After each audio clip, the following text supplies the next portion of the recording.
उत्तर प्रदेश में बहराइच में आग लगी तो अखिलेश यादव ने कहा कि जब उपचुनाव नजदीक आते हैं तो तनाव बढ़ा दिए जाते हैं। ये वही उपचुनाव हैं जिसे 2027 के चुनाव के पहले एक सेमीफाइनल की तरह देखा जा रहा है, जिसे भाजपा किसी भी हाल में जीतना चाहती है। ये वही उपचुनाव है जिसके लिए योगी आदित्यनाथ अपनी साख दांव पर महसूस कर रहे हैं। लेकिन ये वही उपचुनाव हैं जिसमें कांग्रेस और सपा तो मजबूती से गठबंधन करते दिख रहे हैं, लेकिन भाजपा के गठबंधन के सहयोगी दल खासे नाराज बताए जा रहे हैं। इन उपचुनावों से क्या कुछ होने वाला है, कौन सी वो रणनीति है जो बीजेपी अब चल रही है अपने चुनाव को जीतने के लिए, क्या है उनकी तैयारी, क्या है उनकी नाराजगी, उनके घर का भीतर का झगड़ा क्यों हो रहा है, संजय निषाद क्यों नाराज है और क्यों संजय निषाद को मनाने के लिए दोनों डिप्टी सीएम को लगा दिया गया। दिल्ली की बैठक में क्या हुआ, योगी की चली या शाह की, आज के वीडियो में एक एक करके इस बातचीत का पड़ताल करेंगे। स्वागत है आप सबका डॉक्टर लक्ष्मण यादव के सोशल मीडिया प्लेटफॉर्म पर।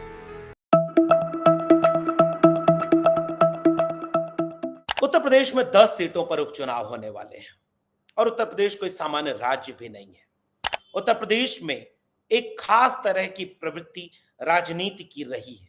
उत्तर प्रदेश में ये सारी प्रक्रिया इतनी महत्वपूर्ण रही है कि उसकी राजनीति का असर दिल्ली तक देखने को मिलता है।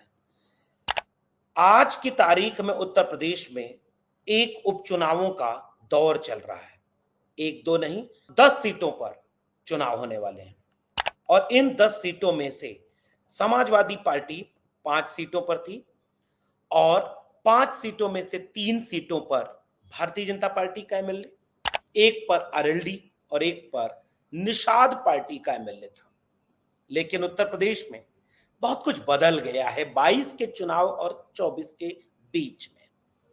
बदल तो यह भी गया है कि जब मैं ये वीडियो रिकॉर्ड कर रहा हूं तो उत्तर प्रदेश के बहराइच जिले में सांप्रदायिकता की आग लगी हुई है।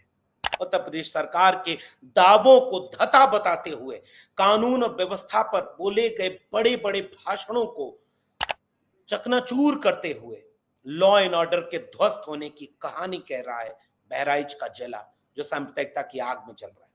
उत्तर प्रदेश में प्रमुख विपक्षी पार्टी समाजवादी पार्टी के मुखिया अखिलेश यादव ने इस बात का आरोप लगाया कि जब जब चुनाव नजदीक आता है तब तब सांप्रदायिकता की आग बढ़ जाती है। ये रिश्ता क्या कहलाता है? सच बात तो यह है कि उत्तर प्रदेश की राजनीति में लोकसभा चुनाव 2024 के पहले और 24 के बाद बहुत कुछ बदल गया। जिस उत्तर प्रदेश ने 2014 में लगभग 73 सीटें जीत करके केंद्र में प्रचंड बहुमत की सरकार बनवाई थी भाजपा की, और 19 में सपा और बसपा के गठबंधन के बाद भी 65 सीटें जीतने में कामयाब हो गई, वही उत्तर प्रदेश 2024 के चुनाव में 33 सीटों पर भाजपा को सिमटा गया, 43 सीटें विपक्ष जीत गया, जिसमें समाजवादी पार्टी के पीडीए ने अकेले 37 सीटों पर भारतीय जनता पार्टी को बुरी तरह शिकस्त दे दी। बीजेपी अयोध्या हार गई। उसके बाद से मीडिया में खबरें आने लगी कि क्या उत्तर प्रदेश के मुख्यमंत्री को इसकी सजा मिलेगी, क्या उनका भी विजय रूपाला, येदियुरप्पा, शिवराज सिंह चौहान, वसुंधरा राजे सिंधिया या मनोहर लाल खट्टर वाला हश्र कर दिया जाएगा।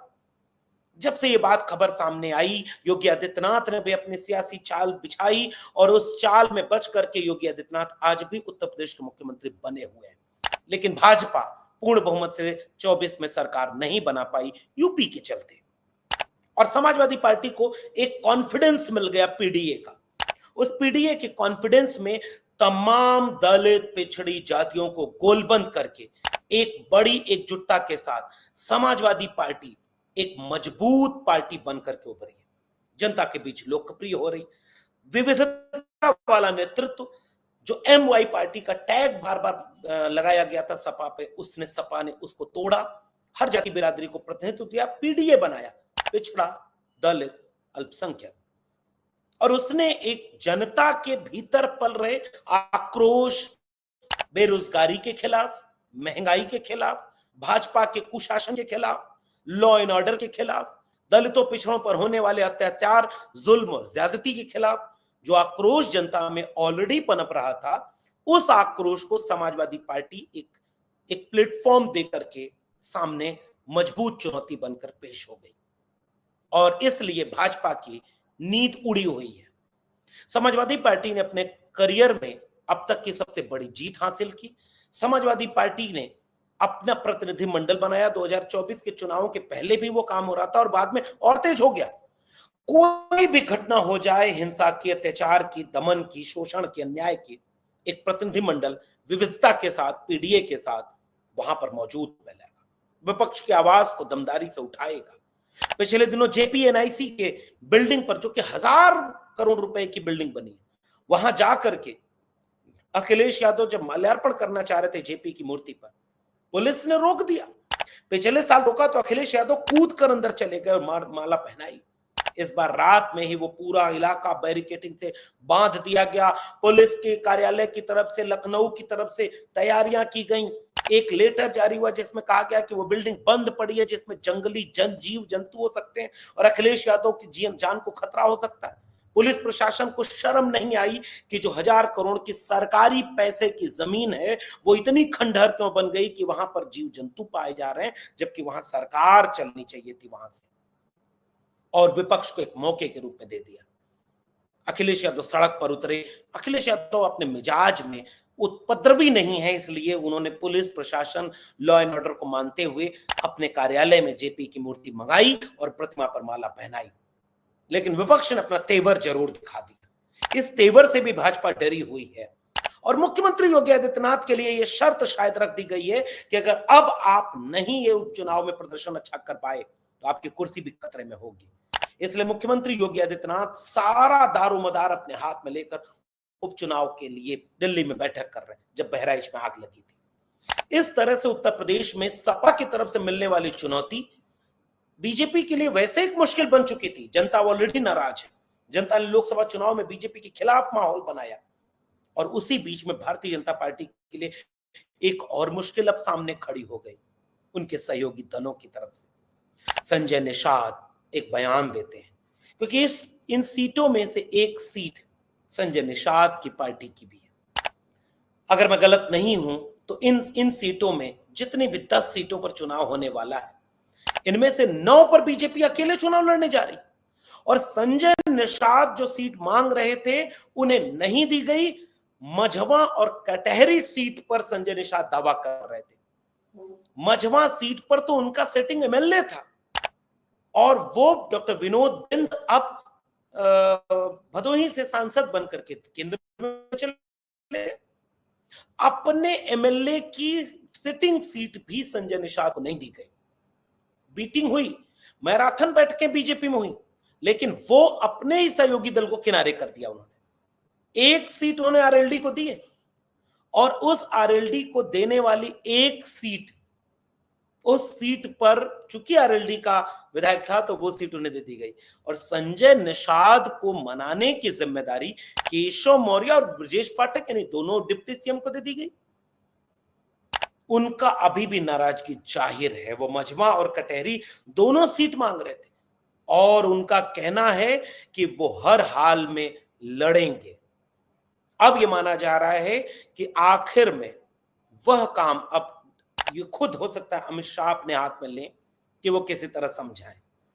लेकिन आप कल्पना करिए कि भारतीय जनता पार्टी जो अपने सहयोगी दलों को साथ लेकर चलना चाहती थी, आप एक सिलसिलेवार उसके सहयोगी दलों का रवैया देखिए। कुछ दिन पहले अनुप्रिया पटेल के एक विधायक ने चिट्ठी लिखी थी कि हमारी न पुलिस सुनता है न प्रशासन सुनता है, हम विधायक किस बात के हैं, और अनुप्रिया पटेल बीजेपी के गठबंधन में शामिल है।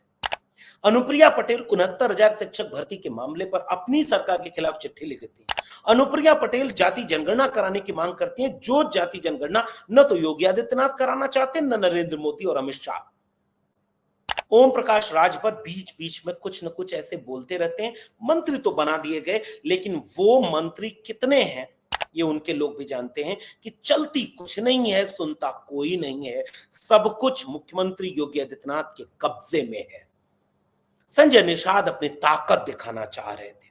संजय निषाद को लगा कि मझवा सीट तो मेरी अपनी है ही, वो तो मुझे मिलेगी ही उपचुनाव में, मैं कटहरी पर भी अपना दावा ठोक देता हूं।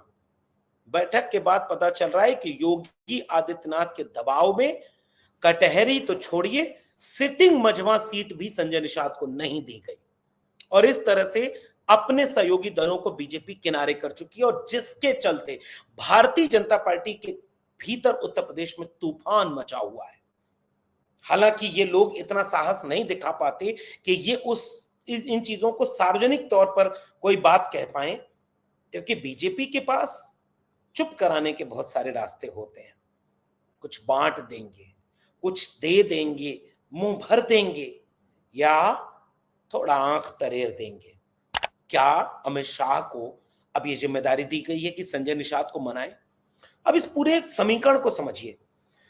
2024 के चुनाव में जब सपा ने लगभग अपने इतिहास का सबसे बड़ा चुनाव जीता, भारी मात्रा में चुनाव जीत करके कॉन्फिडेंस में है, अखिलेश यादव रोज सक्रिय हैं, जनता उनके साथ जुड़ती जा रही है और बीजेपी को ये मानते हैं कि केंद्र में जो पूर्ण बहुमत की सरकार नहीं बन पाई, इसलिए जो बड़े कड़े फैसले होने थे वो नहीं हो पा रहे, तो उसकी गलती योगी आदित्यनाथ की। बदल नहीं पाई बीजेपी आज तक योगी आदित्यनाथ को और आज भी बीजेपी का भीतर का झगड़ा रोज, कभी केशव मौर्य का कोई बयान आता है, कभी मीडिया में चल जाता है कि अब राम माधव को जम्मू कश्मीर का राज्यपाल बनाया जाएगा और मनोज सिन्हा को वहां से लाकर मुख्यमंत्री उत्तर प्रदेश बनाया जाएगा। तो कभी मुख्यमंत्री डिप्टी सीएम में से कोई एक बन जाता है, रोज कुछ न कुछ चलता रहता है और योगी आदित्यनाथ इसे अब साख दांव पर ले चुके हैं। समाजवादी पार्टी ने 6 टिकटों की घोषणा कर दी है, दूसरी तरफ कूटनीतिक तरीके से सपा ने 6 टिकट जारी कर दिए, करहल, मिल्कीपुर और उसके बाद फिर कटहरी, तमाम सीटों पर अपने कैंडिडेट दे दिए और वो अपना तैयारी कर रहे हैं। बीजेपी का भी कोई कैंडिडेट नहीं आया। बीजेपी मंथन में है कि पहले अपने विरोधियों को चुप कैसे करें। वहीं सपा ने अपने 6 कैंडिडेट उतार दी, 4 सीटें बची हैं जिनमें से सुगबुगाहट ये आ रही है कि 2 सीटें कांग्रेस को भी दी जा सकती है। उस कांग्रेस को जो गठबंधन धर्म निभाने में नाकाम होती दिख रही है, उस कांग्रेस को जो महाराष्ट्र से लेकर के हरियाणा में अभी तक सपा से तालमेल नहीं बना पाई। लेकिन जब अखिलेश यादव से पूछा गया तो अखिलेश यादव ने कहा कि हम गठबंधन धर्म निभाएंगे और इस उपचुनाव में अगर सब कुछ ठीक रहा तो हो सकता है 2 सीटें कांग्रेस को मिल जाएं, गाजियाबाद और एक और सीटें। तो इस तरह से सपा और कांग्रेस का गठबंधन मजबूत दिख रहा है। 10 में से 5 सीटें ऑलरेडी सपा के पास थी और जो बाकी 5 सीटें उस पर दावेदारी सपा बहुत मजबूती से कर रही। ऐसे में यह देखना दिलचस्प होगा कि क्या भारतीय जनता पार्टी अपने सहयोगियों को मना पाने में कामयाब हो पाती है या नहीं हो पाती, या जिस तरह से पूरे समीकरण बदलते जा रहे हैं, दिल्ली में बैठे लोग लखनऊ की कुर्सी पर फेरबदल करना चाह रहे हैं, लखनऊ में बैठे लोग अपनी कुर्सी बचाने के लिए अयोध्या 5-5 बार जा चुके, जहां जहां उपचुनाव है वहां वहां रैलियां कर रहे और अखिलेश यादव के आरोप को अगर सही माने तो तनाव भी पैदा कर रहे, क्योंकि उपचुनाव किसी भी तरह जीते जा सके। ये वही उपचुनाव है जिसके लिए सपा ने यह आरोप लगाए कि भाजपा इतना माइक्रो लेवल पर चली गई है चुनाव किसी भी हाल में जीतने के लिए, बूथ लेवल के अधिकारी, बीएलओ से लेकर के अधिकारी जो मुस्लिम और यादव हैं उन्हें हटाया जा रहा है, अपने मनपसंद अधिकारियों को रखा जा रहा है, प्रधानों को धमकाया जा रहा है, सबको अपनी गिरफ्त में लिया जा रहा है ताकि मजबूती से वो इस चुनाव को लड़ सके। कोट एंड कोट राजनीतिक रूप से नहीं, कूटनीतिक रूप से लड़ना चाहती है बीजेपी और इसलिए सब कुछ तैयारियां एक तरफ, संजय निषाद, ओम प्रकाश राजभर और अनुप्रिया पटेल जैसे सहयोगियों की नाराजगी एक तरफ। भारतीय जनता पार्टी बुरी तरह घिर चुकी है और अगर ये इस चाल को नहीं रोक पाई और कांग्रेस और सपा के लोगों ने कोई गलती नहीं की तो उत्तर प्रदेश का राजनीतिक माहौल बता रहा है कि 10 के 10 उपचुनाव में विपक्ष भारी है, बीजेपी के घर में झगड़ा भारी है और बीजेपी किसी भी तरह से इस चुनाव को जीतने के लिए तैयारी कर रही है। लेकिन देखना दिलचस्प है कि उनके भीतर के लोग, सहयोगी दल कितनी दूर तक अपनी नाराजगी को मना पाने की स्थिति में बचे हुए हैं। योगी और शाह के सामने कितना नाराजगी चलेगी संजय निषाद की, ये देखना दिलचस्प होगा। फिर मिलेंगे इसके आगे का कोई भी अगर विवरण आगे बढ़ेगा तो उसके विशेषज्ञ के साथ। तब तक के लिए बहुत बहुत धन्यवाद।